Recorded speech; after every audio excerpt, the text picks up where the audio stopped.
André Drapier est décédé ce mercredi matin. Si la maison de champagne Drapier a vu le jour en 1808 à Eurville, c'est sous l'impulsion d'André Drapier, représentant de la 6e génération, et de son épouse, que la marque s'est développée après-guerre, une expansion menée en conservant les valeurs d'humilité, de discrétion et d'exigence de qualité. Il a fallu quand même quelques années pour sortir du rang. Hein. Faut pas se tromper avec la marchandise qu'on met dans la bouteille.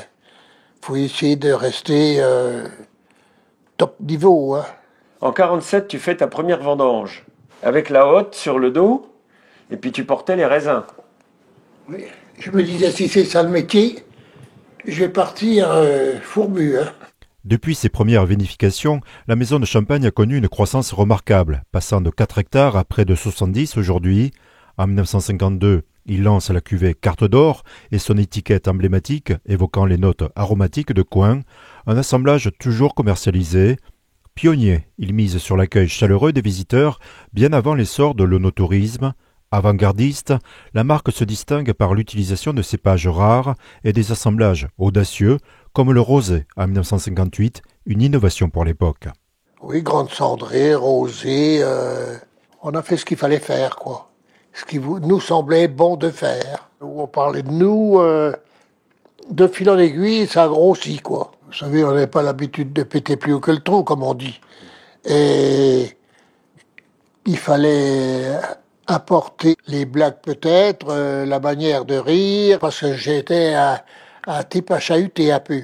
Et puis alors après ça, les relations s'établissent, une petite clientèle, et puis qui grossit, puis qui apporte d'autres clients. À l'annonce de son décès, le président du département a exprimé sa profonde tristesse.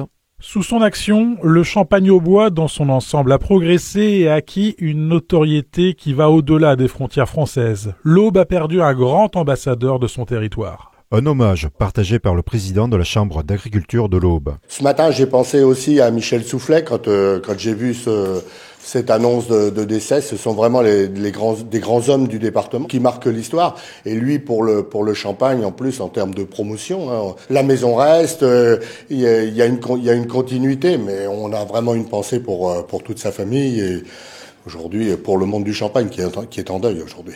André Drapier s'est éteint à l'âge de 98 ans. Visionnaire et fidèle à son humour, jusqu'à sa dernière coupe.